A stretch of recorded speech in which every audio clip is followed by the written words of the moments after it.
I'm a 30-year-old guy, and my younger sister Sophie is 28. We've always been close, at least we were until recently. Sophie's always been a bit of a dreamer, never quite able to stick with one job for long. I, on the other hand, have had a stable career for years. Recently, I came into a decent chunk of money from a work bonus and a small inheritance from an aunt who passed away. I was thinking about using it as a down payment on a house. But that's not where the story starts. A few months ago, Sophie got engaged to her boyfriend of 5 years, Tom. They've had their ups and downs, but they seem solid. The whole family was excited for them, especially my parents who adore Tom. I was happy for them too, though I'd be lying if I said I didn't have some reservations. Tom's nice enough, but he's not exactly the most financially responsible guy. In fact, both Sophie and Tom have always struggled with money. Not long after the engagement, Sophie started dropping hints about how expensive weddings are. You know how these conversations go? Lots of, we're trying to keep it small, but everything adds up so fast, and we've been looking at venues, but they're all so expensive. I could tell where this was heading. I didn't think much of it at first, but the more she talked, the more it became clear that they were in over their heads. So, out of love for my sister and wanting her to have her dream wedding, I made an offer. I told Sophie that I would cover most of the wedding expenses, venue, catering, decorations, you name it. She was over the moon. I was happy to help. It felt like the right thing to do, and I thought it would bring us closer together. I handed over $30,000, which, to be honest, was a huge chunk of my savings, but I didn't mind. I figured, this is my sister, and it's her big day. What could go wrong? At first, everything seemed great. Sophie dove into wedding planning like she'd been waiting her whole life for it. She was sending me pictures of dresses, flowers, and venues almost every day. It was exciting to see her so happy. But then, things started to change. The first sign was when Sophie started making decisions without really consulting me. At first, it was small stuff. She'd tell me she booked the venue without showing me the options, or that she'd chosen the flowers without asking for my input. I didn't think much of it at the time. I figured it's her wedding, and she's probably just excited. I mean, who doesn't get a little stressed out planning a big event like that? But as time went on, I noticed that Sophie and I were talking less and less about the wedding, or anything really. She wasn't calling as often, and when I did reach out, she was always busy or too stressed to talk. I brushed it off as wedding stress, but something felt off. Then there was Tom. He started acting weird around me. Whenever I'd bring up the wedding, he'd get quiet or change the subject. I didn't think too much of it at first, but it started happening more often, and it felt strange. It wasn't like we were best friends or anything, but we'd always gotten along well enough. Now, it was like he was avoiding me. I started getting more suspicious when Sophie began dodging my questions about the guest list. I asked her if there was anything I could help with, but she kept brushing me off, saying she had everything under control. One night, I brought it up again, and she told me, "You don't need to worry about that. Your family. Of course you'll be there." That should have been reassuring, but it wasn't. I hadn't even gotten a formal invite yet, and the wedding was getting closer. It just felt strange. I tried talking to our parents about it, but they kept telling me everything was fine. They said Sophie was just overwhelmed with all the planning and that I should give her space. By now, I had already started feeling pretty left out. I wasn't involved in any of the decision-making anymore, and Sophie had completely shut me out of things like the bachelorette party. I didn't expect to be a part of every single thing, but this was starting to feel intentional. It was like I was being pushed aside. For weeks passed,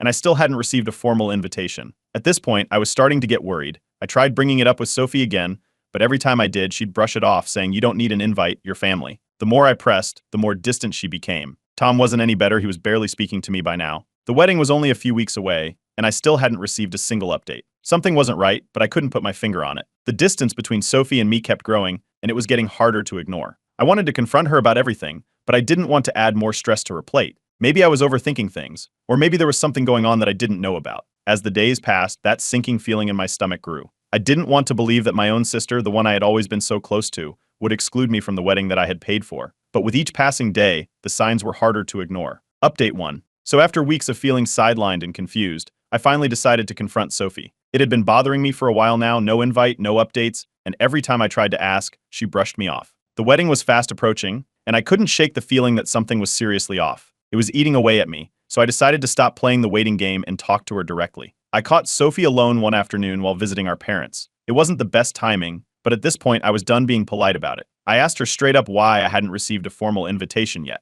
I mean, it was a simple question, right? But Sophie didn't answer right away. She seemed flustered, almost like she didn't expect me to bring it up. She started giving me these vague, evasive responses, like how she'd been too busy or how invitations were just a formality. But I wasn't buying it. Something wasn't adding up. I pressed her on it, asking why, out of all the people she'd invited, I was still in the dark. After all, I was family, and more than that, I had paid for most of the wedding. That's when things started to unravel. Sophie kept dancing around the topic, her answers getting more defensive with each question I asked. I could feel the tension building, and I knew something was about to slip, and then it did. In the middle of our back and forth, Sophie let something slip, something that left me completely stunned. She said, almost in passing, "You weren't really meant to be there." It hit me like a ton of bricks. I just stood there, speechless, trying to process what she had just said. Wait, what? I wasn't meant to be there? The same wedding I had paid for? The same wedding she'd been planning with my money? I demanded an explanation. I could feel the anger bubbling up, but I needed to know why. Sophie hesitated, like she didn't want to say it, but eventually she admitted that she and Tom had decided not to invite me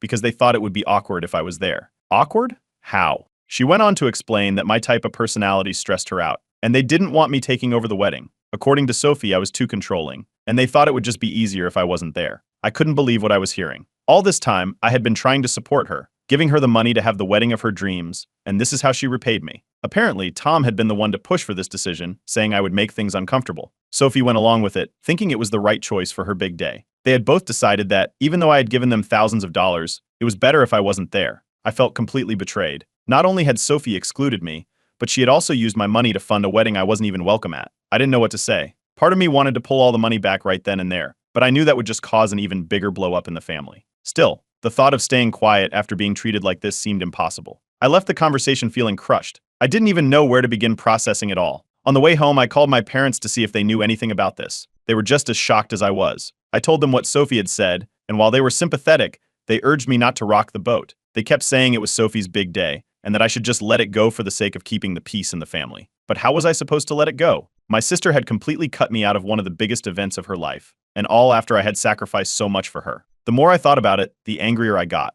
I couldn't help but feel like I had been taken advantage of, like my generosity had been used against me. I vented to my best friend about the whole situation, and she was furious on my behalf. She couldn't believe Sophie had the nerve to exclude me after everything I had done for her. She told me I needed to demand my money back, and honestly, I was starting to think she was right. If I wasn't going to be at the wedding, why should I be the one paying for it? To make things worse, I started noticing Sophie's friends posting about the wedding on social media, pictures of dress fittings, planning parties, and other events that I hadn't been a part of. It was like they were all in on something I wasn't. It was humiliating, seeing all these updates and realizing just how far Sophie had gone to keep me out of the loop. At that point, the resentment was building. I wasn't just angry about being excluded. I was angry about how casually my sister had taken advantage of my generosity. I had given her everything to make her dream wedding a reality, and in return, she had cut me out without a second thought. I knew I couldn't let it go. Something had to be done. But confronting Sophie again would mean risking a full-blown family fallout, and I wasn't sure if I was ready for that. I felt stuck, unsure of what my next move should be. But one thing was clear, I wasn't going to sit by and let this happen without doing something about it.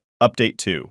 After what happened during my confrontation with Sophie, I knew I couldn't just sit back and let it slide. The more I thought about it, the more it became clear. If I wasn't going to be part of the wedding, I wanted my money back. I'd been generous, too generous, and the fact that they decided to exclude me from something I'd helped fund was infuriating. So I decided to meet with Sophie one last time, but this time I had a clear goal in mind: get my $30,000 back. I arranged to meet Sophie at a cafe in the middle of town, thinking a neutral setting would help keep things calm.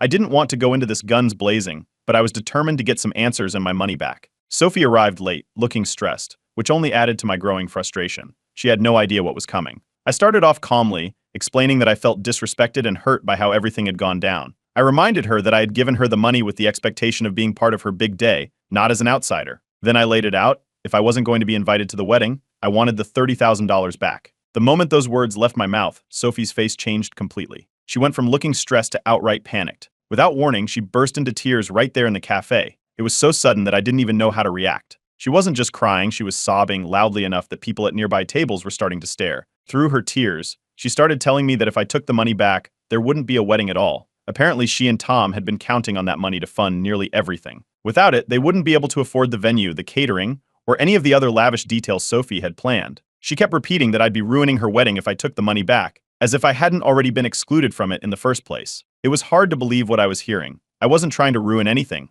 I just wanted what was fair. But Sophie wasn't finished. She started twisting things, saying that the only reason they'd excluded me in the first place was because of how I'd acted in the past. Apparently, they'd felt forced to leave me out because they were afraid I'd take over or make them uncomfortable. It was the same story she'd told me before, but now it was starting to feel like they were trying to pin the entire situation on me. Before I could respond, Tom walked into the cafe. I hadn't expected him to show up, but it quickly became clear that Sophie had told him about the meeting. He walked over to our table, sat down, and immediately started backing up everything Sophie was saying. Tom claimed that I'd been holding the money over their heads from the start, as if my financial help had come with strings attached. I was floored. The conversation escalated quickly. Tom wasn't just backing Sophie up, he was getting aggressive. He started accusing me of being manipulative, saying that by demanding the money back, I was trying to control their lives. He even threw out the idea that if I went through with this, they'd cut me off completely. He said something along the lines of, "If you want this to be the hill you die on, don't expect to be part of our lives when we have kids." It was like a gut punch. I hadn't even thought about that possibility. They were talking about completely cutting me out of their lives over this. I could see the whole thing spiraling, and I didn't know how to stop it. The tension between us was thick, and the idea of losing my relationship with Sophie for good started to sink in. Sophie wasn't helping matters either. She kept pleading with me, saying that I shouldn't ruin her wedding over what she was calling hurt feelings. She begged me not to take the money back, painting herself as the victim in all of this. It was hard to listen to her twist things that way, but at the same time, I couldn't help but wonder if I was being unreasonable. Was I really the one causing all this drama? I started to do the math in my head, realizing just how much I'd be losing if I didn't get that money back. It wasn't just a few $100s, this was my down payment for a house, my savings. I'd worked hard to set that money aside, and now it was tied up in a wedding that I wasn't even invited to. But Sophie kept pushing, making it seem like I was destroying her future by demanding it back. I reached my breaking point. I told Sophie that she had two options. Either she gave me my money back, or I would go public with everything. I'd tell the whole family, and I wouldn't hesitate to make it clear that I had funded a wedding I wasn't even welcome at. I didn't want to threaten her, but I was out of options. Tom, of course, lashed out again, saying that if I went public, they'd cut ties with me for good. He said I was just making things worse, and that I needed to let it go. The whole conversation left me feeling hollow. Update 3. After my explosive conversation with Sophie and Tom, I knew I had to do something. The frustration had built up to the point where I couldn't keep it to myself anymore. My sister and her fiancé had not only excluded me from the wedding I paid for, but they also tried to guilt-trip me into letting them keep the money. I felt used and betrayed, and it was becoming clear that trying to handle this within the family wasn't going to work.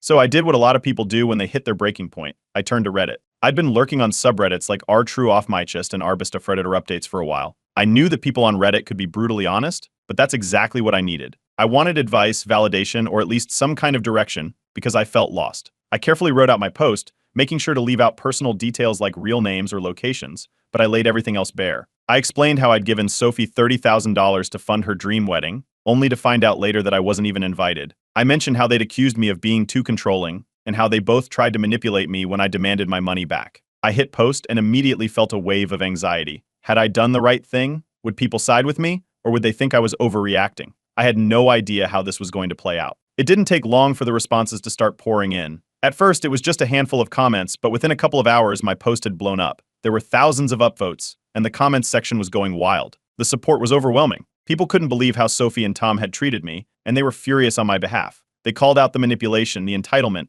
and some even suggested legal action to get my money back. But not everyone was on my side. As my post continued to gain traction, I started seeing comments that painted me as controlling or too involved in the wedding planning. A few people even said that maybe Sophie and Tom had a point in excluding me if they felt I'd be overbearing. Those comments stung more than I expected. I'd tried to help, and somehow, some people were making me out to be the bad guy. It added to the growing sense of unease I had about going public. Then things took an unexpected turn. Apparently, one of my extended family members stumbled across the post. They didn't know it was me at first, but after reading through it, they put two and two together. They forwarded it to my parents, and before I knew it, I had a voicemail from my mom, who sounded frantic. My phone started blowing up. First, it was Sophie. She was sending me a barrage of texts, accusing me of humiliating her and Tom in front of the world. She claimed I was trying to ruin her wedding, dragging our family's name through the mud. The messages kept coming, some angry, some tearful, all of them blaming me for the situation. Then Tom chimed in, and things got even nastier. He started throwing around threats, saying he'd sue me for defamation if I didn't take the post down immediately. I couldn't believe it. They were the ones who had wronged me, and now they were acting like I was the villain.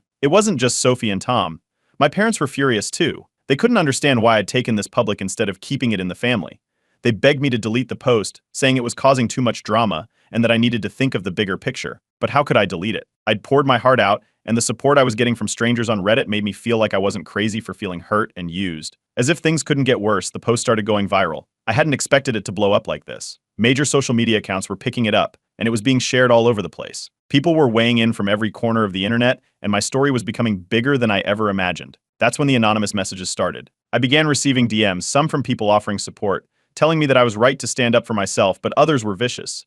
They called me names, accused me of being a bad brother, and even suggested I deserved to be excluded. The mix of opinions made it harder to figure out if I'd made the right call by going public. Meanwhile, Sophie kept sending me emotional texts. She blamed me for causing tension between her and Tom, claiming that they were now fighting because of all the attention my post was getting. She said that by putting this out there, I had jeopardized their relationship and that if they called off the wedding, it would be my fault. It was hard to know what to do. On the one hand, I felt validated by the overwhelming support from Reddit. On the other, I was watching my family fall apart in real time. I started wondering if I'd gone too far. Should I have just kept quiet and handled this behind the scenes? Or was I right to expose what they'd done, no matter the fallout? My friends told me to stay strong. They said Sophie and Tom deserved to face the consequences of their actions, and that they were only mad because they got caught. They reminded me that Sophie had manipulated me, and now that the tables had turned, she couldn't handle the backlash. But things took another turn when some Redditors started digging into public records, trying to figure out who I was. A few people were speculating about my family's identity, and I started to worry that we'd be fully doxxed. I wasn't ready for that level of exposure, and it made me anxious about what might come next. Despite everything, I decided to keep the post up. I didn't want to back down just because Sophie and Tom were feeling the heat. They needed to face the consequences of what they'd done, but deep down, I knew that my relationship with them, and possibly my family, might never be the same again. Update 4. About a week before Sophie and Tom's wedding, everything fell apart. After the explosion from my Reddit post, I hadn't heard much directly from Sophie, but I could sense that something was off. There had been rumors floating around within the family, talk about postponements and cancellations, but I didn't know what was really going on until I got the call from my parents. Sophie and Tom had decided to indefinitely postpone the wedding. According to Sophie, it was because of the unforeseen circumstances brought on by all the stress and drama surrounding the situation. I wasn't exactly surprised, but hearing it confirmed still hit hard. This wedding that I had paid for, been excluded from, and had so many fights over was now not happening at all. It didn't take long for the fallout to reach me. Sophie had an emotional breakdown, and my parents were the first to hear about it. Apparently, she couldn't handle the pressure anymore. She told them that the public attention from my post had been too much. She was receiving messages from strangers, people were gossiping, and it was all making her too anxious to go through with the wedding. She was blaming me entirely for the cancellation. Sophie even posted on social media, letting everyone know that the wedding was off. Her post was emotional, talking about how family betrayal had ruined what was supposed to be the happiest day of her life.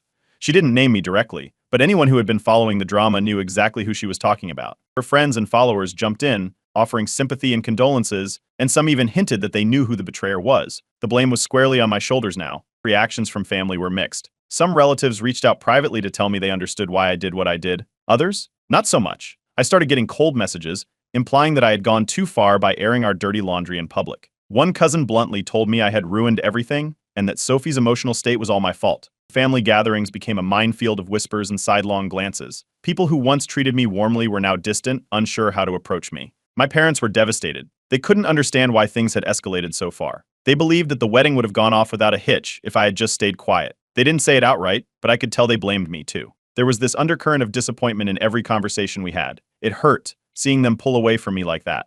Then there was Tom. While Sophie was emotional in public with her breakdown, Tom remained in the background. But rumors started spreading within the family. Apparently, Tom wasn't handling the stress well either, and people began to suspect that he was reconsidering the entire relationship. Word got around that he was upset about how Sophie had dealt with everything, blaming her for not convincing me to take the post down sooner. Whether or not they would still get married was now a question mark hanging over everything. The tension boiled over during a family meeting. My parents called it, hoping to resolve things, but it was a disaster from the start. Sophie came in already upset, accusing me right off the bat of deliberately trying to sabotage her wedding out of jealousy. She didn't hold back, saying I had blown everything out of proportion and made what should have been a small issue into a massive, public spectacle. I tried to defend myself, pointing out that I had been excluded from the wedding after paying for it, but Sophie wasn't having any of it. She cut me off repeatedly, telling me that I should have just let it go, that weddings are stressful and she didn't need me making things worse. She claimed I had overreacted and dragged her name through the mud for no reason. My parents, instead of stepping in to mediate, began to side with Sophie.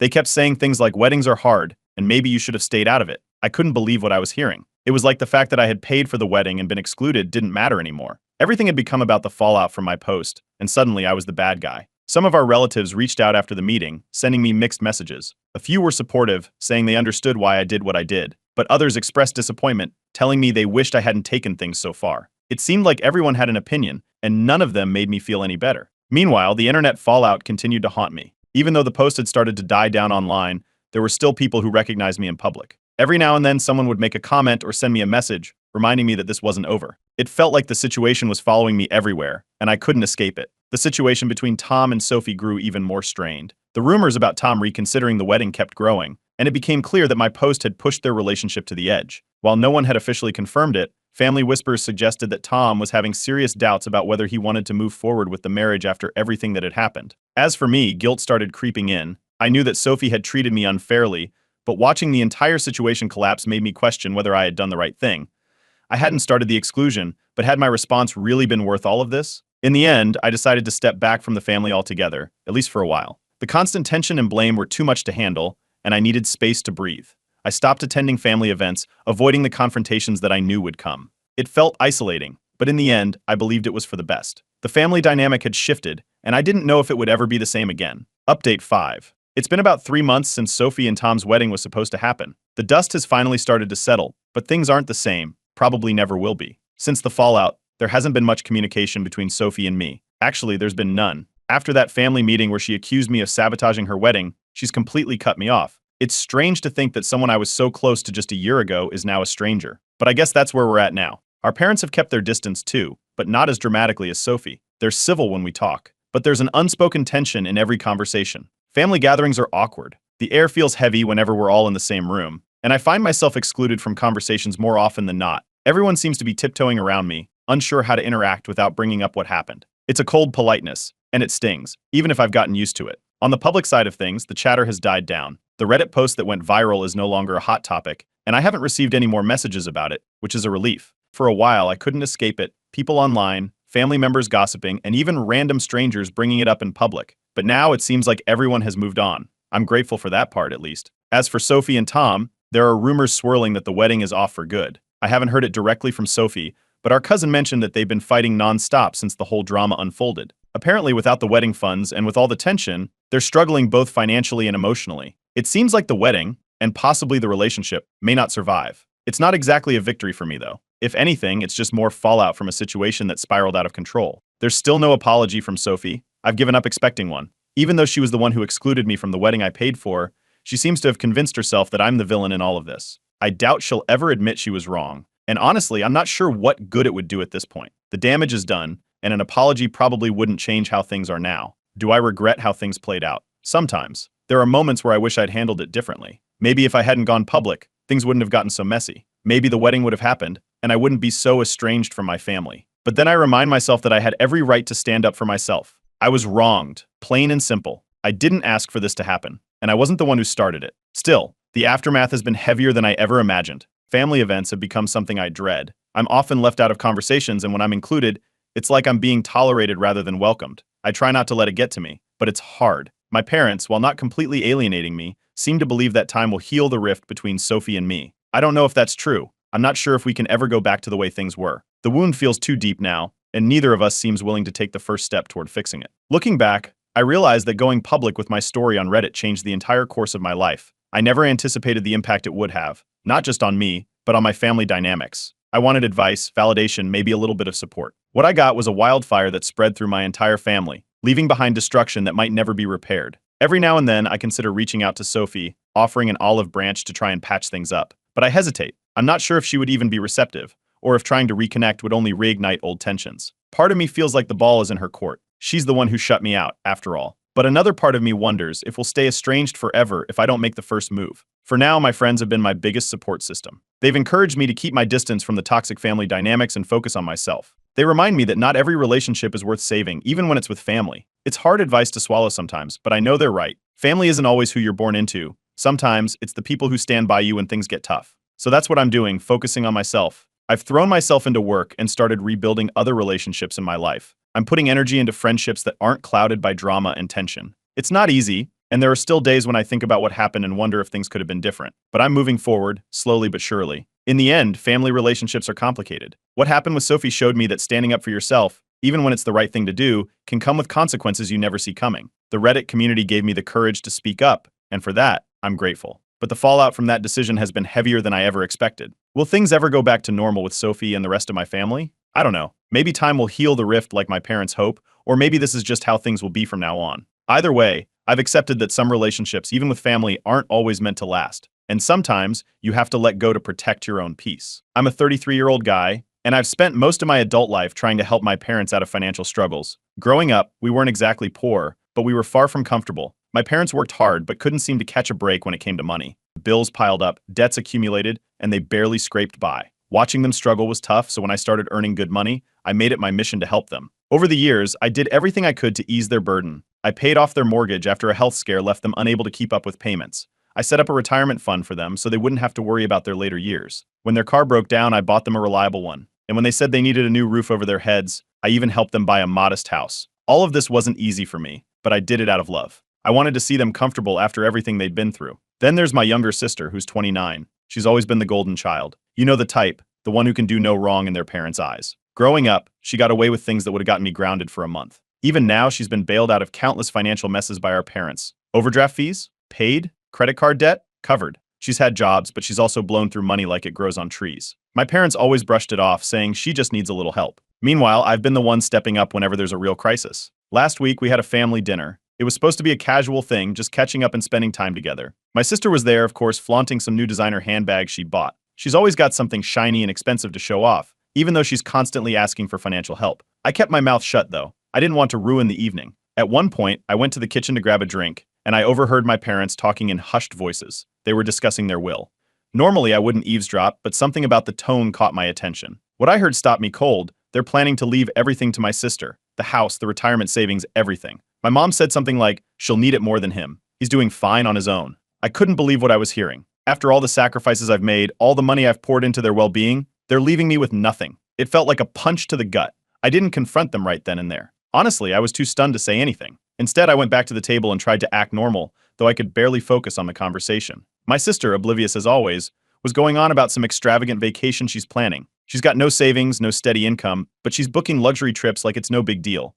I couldn't help but feel the weight of everything I'd done for our parents compared to her carefree lifestyle. It didn't seem fair. After dinner, I vented to my best friend about what I'd overheard. He was just as shocked as I was. His advice was to confront my parents directly, but I wasn't sure. Part of me wanted to believe there was some misunderstanding, that maybe I'd heard them wrong. But deep down, I knew I hadn't. A few days later, I asked my parents if we could talk. I brought up the topic of their will and tried to stay calm as I asked about their plans. They didn't deny it. Instead, they doubled down, saying my sister needs the inheritance more because she's not financially stable. They said I should be proud that I don't need their help and that I've always been the responsible one. Hearing that hurt more than I expected. It wasn't just about the money, it was about the principle. I've spent years putting them first, sacrificing my own goals and savings to make sure they were okay. And now, it felt like they were taking all of that for granted. My sister, who's never had to step up or take responsibility for anything, is being rewarded for it. The conversation ended with me feeling more lost than ever. My parents seemed oblivious to how their decision affected me, and my sister? She walked in halfway through the talk and laughed it off, saying, "It's not like you need it anyway."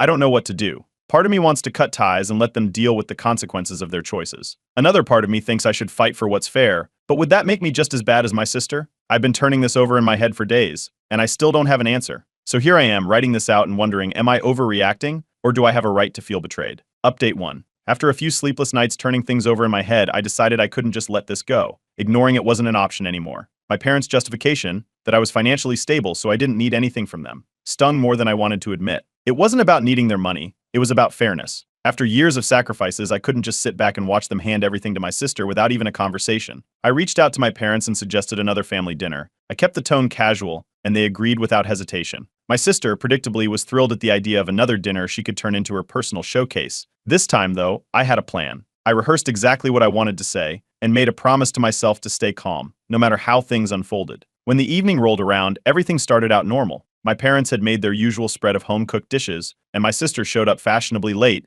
as always, carrying a shopping bag from some high-end store. She barely greeted anyone before launching into a monologue about the new phone she'd just bought. It was the Pro model, top of the line, and she went on about the features as if she'd designed it herself. My parents listened with the kind of attention they reserved only for her, nodding along and throwing in compliments about how tech-savvy she was. I let her chatter for a bit before I brought up the reason I'd arranged the dinner. I started by casually mentioning some financial planning I'd been doing recently, steering the conversation toward wills and estates. My parents looked uneasy, but I pressed on, asking if they'd given any more thought to how they'd handle their assets in the future. That's when the deflection started. My mom suddenly remembered the dessert in the oven and rushed to the kitchen. My dad leaned back in his chair and muttered something vague about not wanting to think about those things right now. My sister, on the other hand, seemed amused. She leaned forward, smirking, as if she knew exactly where this was going. I didn't let the topic drop. I pointed out that it was important to have these discussions, especially given the financial help I'd provided over the years. My parents exchanged a glance, and my dad finally admitted they'd made some decisions. He tried to soften it by saying they were proud of how self-sufficient I was, and that they'd always known I'd be okay on my own. Hearing it spelled out like that hit me like a brick. My sister, of course, couldn't resist chiming in. She laughed and said something about how I was overthinking it,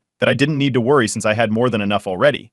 Her tone was dripping with entitlement, like she truly believed she deserved everything our parents had worked for. I didn't hold back. I laid out exactly what I'd done for our parents over the years. I reminded them how I paid off their mortgage when they were struggling after Dad's health scare. I brought up the retirement fund I'd set up to make sure they wouldn't have to stress about money in their later years. I even mentioned the countless smaller expenses I'd covered without hesitation: repairs, medical bills, even vacations they'd taken to relax. Every word was met with silence, and for a brief moment I thought I was getting through to them. Then my mom spoke up. She said they were grateful for everything I'd done, but that my sister needed stability more than I did. She pointed out that I had a good job, a solid savings account, and no dependents. My dad nodded along, adding that they didn't want my sister to struggle if something happened to them. My sister, emboldened by their words, leaned back with a smug look on her face. She shrugged and said my contributions were voluntary, so I shouldn't expect anything in return. She even joked about how I must have been keeping score all these years, as if that was the only reason I'd helped in the first place. That was the breaking point for me. I couldn't understand how they could dismiss everything I'd done as though it was nothing.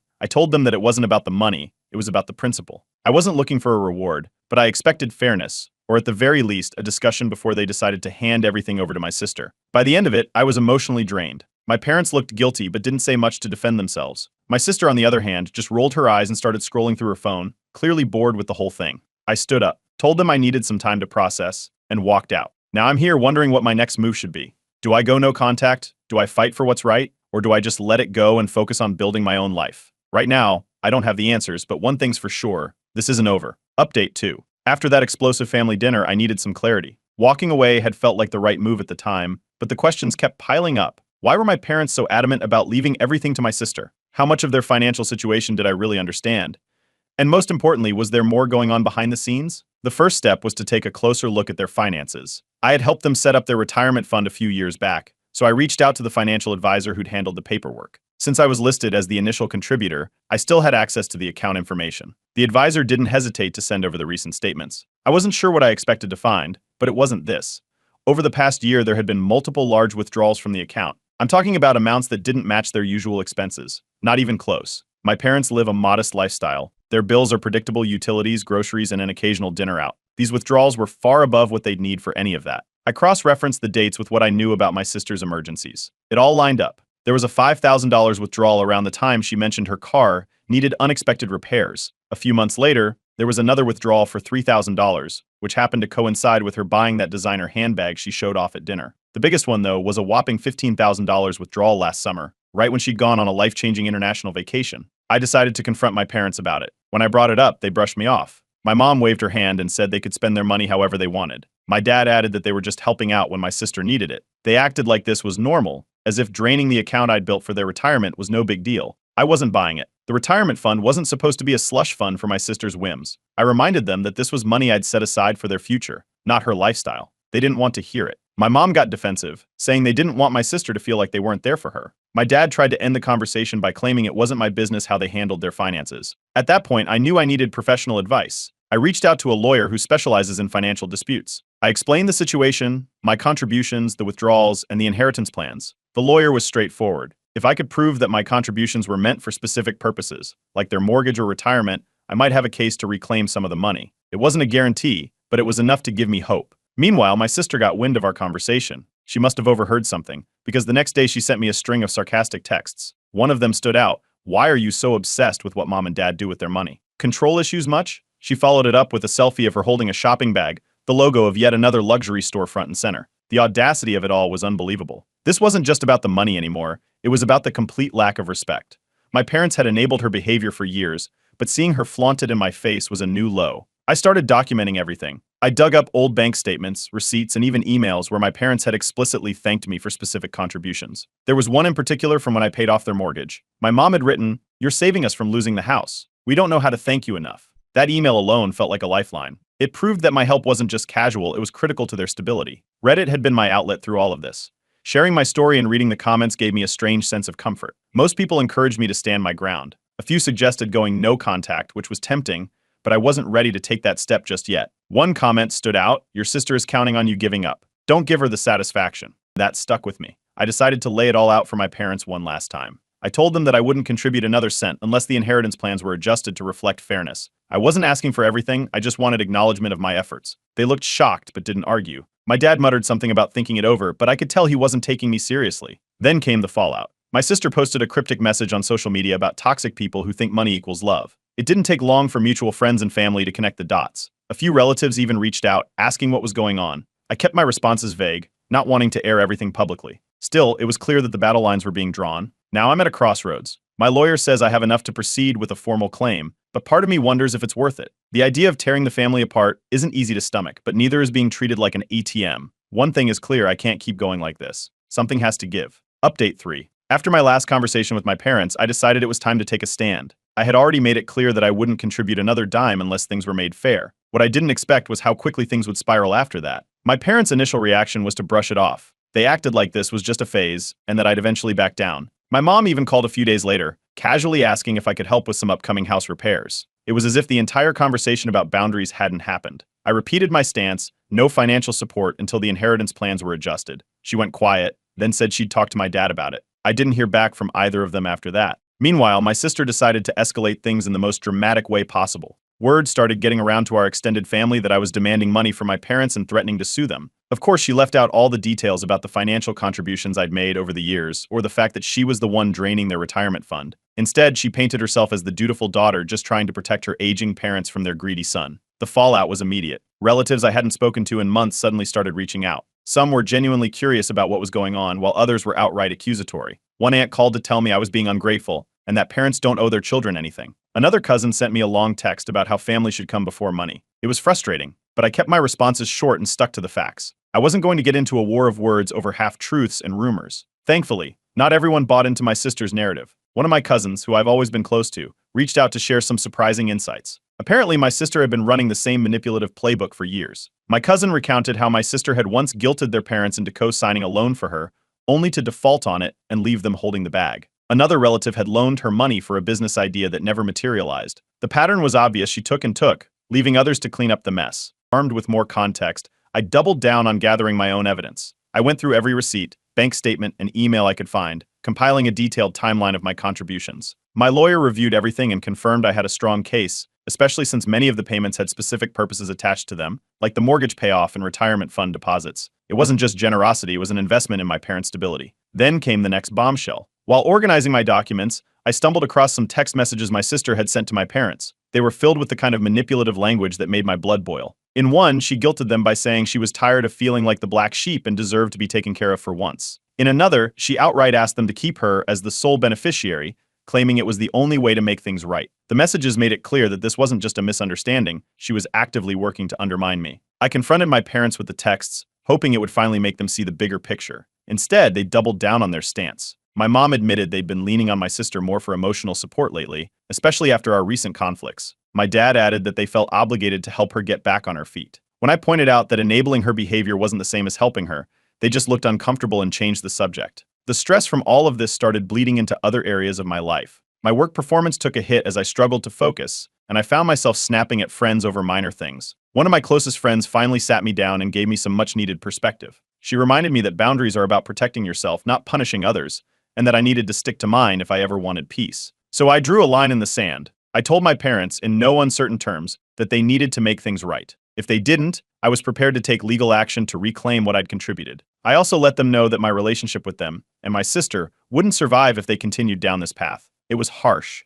but it was the truth. The next day, my sister took to social media again, this time posting a long, cryptic rant about entitled people who think money equals love. It was obvious who she was talking about, and her friends and followers rushed to her defense, showering her with sympathy. I didn't respond. Let her have her moment. I had bigger things to focus on. Now, I'm at a critical point. My lawyer is ready to file the necessary paperwork, but taking this step feels like crossing a bridge I can never go back over. At the same time, I can't keep enabling this toxic dynamic. I've been pushed too far, and I'm done playing the role of the silent supporter. Something has to change, and soon. Update 4. I wasn't planning on going to the family event. After everything that had happened, being in the same room as my parents and sister felt like a terrible idea, but when my dad called and practically begged me to attend, I gave in. He said it was just a casual dinner with some relatives, and that it would mean a lot if I showed up. Reluctantly, I agreed, figuring I could make a quick appearance and leave early. When I arrived, the atmosphere was tense but polite. My parents greeted me warmly enough, but there was an undercurrent of unease. My sister was already there, chatting with some relatives, holding court as usual. She didn't even glance in my direction when I walked in. I decided to keep my distance and focus on catching up with some of the extended family I hadn't seen in a while. Things were fine for a while. People made small talk, laughed, and shared stories. I was starting to think maybe I could get through the evening without any drama. That hope was shattered when my sister decided to make her move. It started with a casual remark, something about how some people can't handle not being the center of attention. She didn't mention me by name, but it was obvious who she was talking about. A few people chuckled awkwardly, unsure of whether she was joking. I ignored it, hoping she'd drop it and move on. She didn't. A few minutes later, she made another jab, this time about how family money shouldn't come with strings attached. Again, it was vague, but everyone knew the context. I could feel the room shift as people started whispering and glancing in my direction. At that point, I couldn't stay silent anymore. I stood up and addressed the room, explaining exactly what had been going on. I told them about the financial contributions I'd made over the years, paying off the mortgage, setting up the retirement fund, covering countless expenses. I made it clear that I wasn't asking for anything unreasonable, just fairness. The room went quiet. My sister's smug smile disappeared, replaced by an expression of feigned innocence. She countered by accusing me of trying to control our parents and acting entitled. She brought up the fact that I'm financially stable and don't need anything from them, as if that justified her actions. The argument escalated quickly, with her raising her voice and interrupting me at every turn. My parents tried to mediate, but their attempts only made things worse. Instead of addressing the actual issue, they defended my sister, saying she'd been going through a lot and that they were just trying to help her. Hearing that was the final straw for me. I couldn't believe how blind they were to her manipulations, or maybe they just didn't want to see it. I told them I was done. Done trying to reason with them, done being the scapegoat, done pretending this was anything other than blatant favoritism. Then I grabbed my coat and walked out. I didn't wait to hear their responses or see the fallout. I just needed to get out of there. That night, my sister took her antics to social media again. She posted a series of cryptic messages about toxic family dynamics and how she'd always been the black sheep. Her friends and followers flooded the comments with sympathy, calling her brave and strong. It was infuriating but unsurprising. The next morning, my parents called me multiple times. I ignored the first few, but eventually I picked up. They sounded desperate, begging me to reconsider my stance. They claimed they never meant to hurt me and that they just wanted to keep the family together. I told them it was too late for that. Actions have consequences, and they needed to face theirs. That same day, I finalized my decision to pursue legal action. My lawyer had been ready to move forward for weeks, but I'd been holding back, hoping things wouldn't have to go that far. Now, there was no doubt in my mind. I submitted all my documentation, emails, receipts, bank statements, everything. The ball was officially rolling. As the days passed, the fallout continued. My sister ramped up her passive-aggressive texts, accusing me of tearing the family apart and making my parents' lives harder. I stopped responding altogether. It was clear there was no reasoning with her. Meanwhile, some relatives started pressuring my parents to make amends. Apparently, my walkout at the dinner had sparked conversations, and not everyone was buying my sister's narrative. A few even reached out to me privately, offering support and sharing their own stories of how my sister had taken advantage of them in the past. The most shocking revelation came when I learned just how bad my parents' financial situation had become. Between my sister's withdrawals and their own mismanagement, the retirement fund was nearly drained. They were struggling to keep up with basic expenses, let alone plan for the future. It was a mess of their own making, but it still hurt to see them in that position. Now, I'm preparing for the next steps. My lawyer has scheduled a meeting to discuss our strategy, and I'm bracing myself for whatever comes next. It's not where I wanted things to end up, but at this point, I don't see another option. Something has to change, and if that means burning a few bridges, so be it. Update 5. The legal process started with a simple filing, but it felt like the beginning of something much larger. My lawyer submitted the claim, listing every financial contribution I'd made toward my parents' mortgage, retirement fund, and other expenses. It was clear, factual, and backed by documentation. There was no room for ambiguity. The fallout at home was immediate. My parents were furious, calling to accuse me of tearing the family apart. My sister, unsurprisingly, jumped in with her usual dramatics. She told anyone who would listen that I was suing my own parents out of greed. Extended family members started picking sides. Some reached out to offer support, saying they understood where I was coming from. Others were harsher, telling me to drop the case and think about what this is doing to your mom and dad. The division was exhausting, but I stuck to my decision. It wasn't about punishing anyone. It was about fairness. My lawyer suggested offering a settlement to avoid a drawn-out court case. We proposed a repayment plan that would cover a portion of the retirement fund I'd contributed, but my parents rejected it outright. Instead, they offered a much smaller amount, barely enough to cover a fraction of what I'd put in. I declined. A court date was set, and the tension only grew from there. On the day of the hearing, I walked into the courtroom feeling a mix of nerves and resolve. My parents and sister were already there, sitting together on one side of the room. They didn't acknowledge me when I entered, which honestly made things easier. The proceedings started with my lawyer laying out the case. He presented the evidence, receipts, emails, and bank statements, detailing every payment I'd made over the years. The judge listened carefully, asking a few questions to clarify the intent behind my contributions. My lawyer emphasized that these were not casual gifts, but deliberate financial support meant to secure my parents' future. When it was my sister's turn to speak, she went full victim mode. She claimed I was vindictive and controlling, accusing me of trying to dictate how my parents lived their lives. She painted herself as someone who had always struggled financially and relied on our parents for basic support. Her theatrics were impressive, but they didn't hold up under scrutiny. The evidence was too strong, and her arguments were riddled with inconsistencies. My parents didn't help their case much either. When questioned about the withdrawals from the retirement fund, they admitted that most of the money had gone to my sister. They tried to justify it by saying they were just trying to help, but it became clear they hadn't considered the long-term consequences. The judge didn't look impressed. After a tense back and forth, the ruling came down in my favor. The court ordered my parents to repay a significant portion of the funds I'd contributed. It wasn't the full amount, but it was enough to validate everything I'd been fighting for. My sister's reaction was predictably over the top. She stormed out of the courtroom, blaming my parents for dragging her into this mess. It was a stark contrast to the confidence she'd exuded earlier. In the weeks that followed, the fallout continued. My parents, now facing financial strain, were forced to make some tough decisions. They downsized their home to free up money for the repayment and began cutting back on expenses. It was a harsh reality check, but one they needed. My sister, on the other hand, didn't seem to learn anything. She continued her reckless spending, burning through what little resources she had left. Eventually, she hit a financial wall, and the same relatives who had defended her started distancing themselves. As for me, the victory was bittersweet. The legal battle had taken an emotional toll, and my relationship with my family was more fractured than ever. My parents expressed regret, reaching out to apologize for how they'd handled things. While I appreciated the sentiment, I couldn't ignore how deeply their actions had hurt me. I decided to keep my distance for now, focusing on rebuilding my life without the weight of their expectations. I threw myself into my career, channeling the energy I'd spent on my family drama into something productive. Slowly but surely, I started to feel a sense of peace. For the first time in years, I wasn't tied to their financial struggles or my sister's antics. I was free to focus on myself and the goals I'd put on hold for so long. Looking back, this entire ordeal taught me the importance of boundaries and self-respect. It wasn't easy standing up to my family, but it was necessary. I've learned that fairness isn't always something people will offer willingly. You have to fight for it. And sometimes, walking away from toxic dynamics is the only way to find peace. To everyone who's followed my story and offered support, thank you. Your advice and encouragement meant more than I can say. While this chapter of my life has been difficult, it's also been transformative. I'm finally moving forward, and for the first time in a long time, I feel like I'm in control of my own story.